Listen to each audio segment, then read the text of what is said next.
Hey YouTube, VidHead85 here. Can we talk for a minute? All right, thanks a lot. Okay, so I decided that I'm going to share an embarrassing story. Um, and this is quite crazy because this happened some years ago, and I went to Niagara University from about 2003 to 2004, and I went for that 1 year. I didn't want to take out any more student loans, so I decided that I was going to withdraw, and that was how I left school. So since I knew other people there who were still going, I decided I would go up there and visit sometime. So I said, okay, yeah, that'd be perfectly fine. Like if I had a weekend open, then I would go ahead and go up there. I would take usually I would take the Ford down to the 40, and then from the 40 catch the 52. 52 would lead me right to Niagara University, and then I would have my ID on me so that they can know who I was, and all that other stuff. Well, I would go to visit my friends Gary, Alani, Patrice, William, Chris, Peter, who actually I saw him recently, and just see all the people that I really missed. So I was coming back that day, and you know how you really got a doo-doo? It's not like you can hold it. It's like, this thing is coming whether I like it or not. I don't care how far, I gotta squeeze my butt cheeks so quick. It will look like I'm trying to flex for Mr. Universe kind of flexing, okay? It was to the point where I'm like, okay, I better find a bathroom now. So now, have you ever been in those hotel hallways where they're just so long, and they're just and no matter what, it just seems like everything looks the same. No matter, you turn a corner and it looks like the very same place you were just at. That's what this place looked like.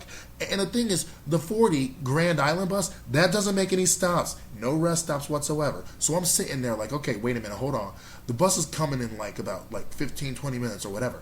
I can probably make it. I can make it to the bathroom because Lord knows, if I sit on that 40 bus, I'm going to take a dump all over myself. And believe me, I'm not making a fool of myself out in public. Well, at least like that. So anyway, so I go. I'm walking down this hallway, okay? I have a bag in my hand. I finished up my trip to Niagara University. I'm coming back to Buffalo, okay? That would have been useful before. But anyway, I'm coming back to Buffalo, and I got the Niagara University bus onto the wherever they dropped off to take the Grand Island bus. So I'm there, okay? I'm at the station or whatever.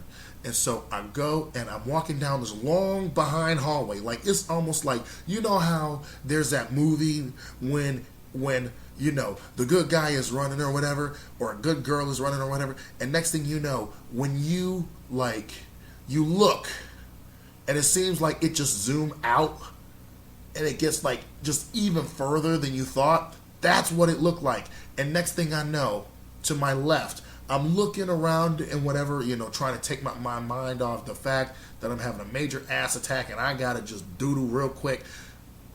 I gotta take a mean one by this time. So it's building up, it's coming whether I like it or not. And I see this thing to the left of me.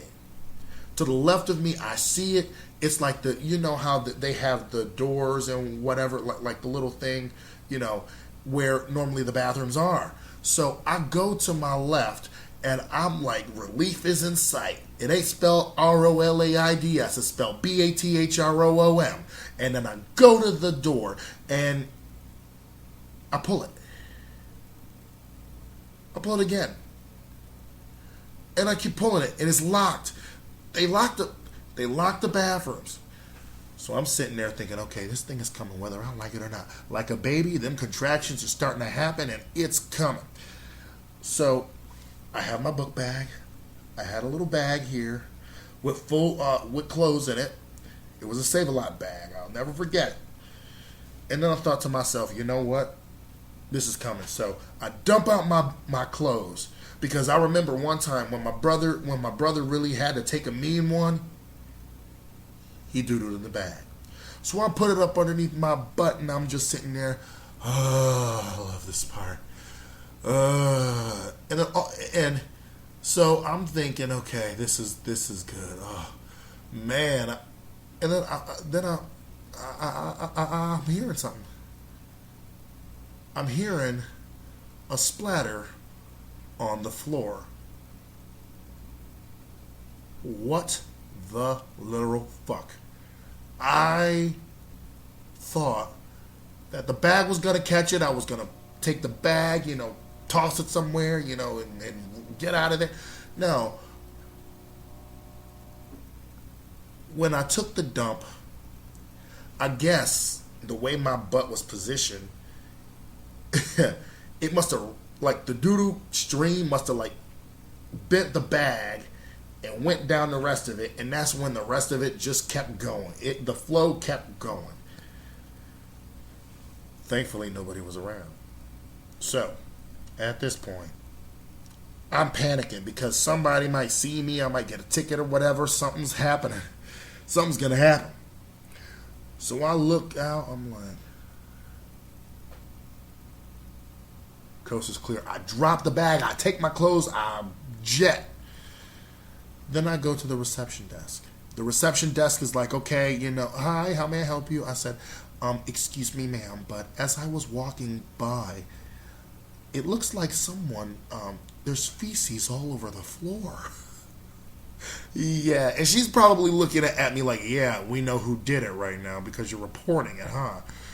So when I got into that bathroom, it splashed on the back of my hoodie. I had to throw that away. I had to throw my pants away. Oh my goodness. It went like, it was splattered up like near my butt in the back pocket and splattered on the bottom of my jeans. And I think I had to throw my shoes away.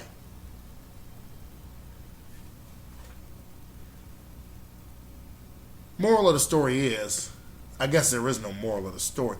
I guess it was just something that was like, wow, I never would have thought that I would be one of the people that you hear these kinds of stories from, these kind of stories from.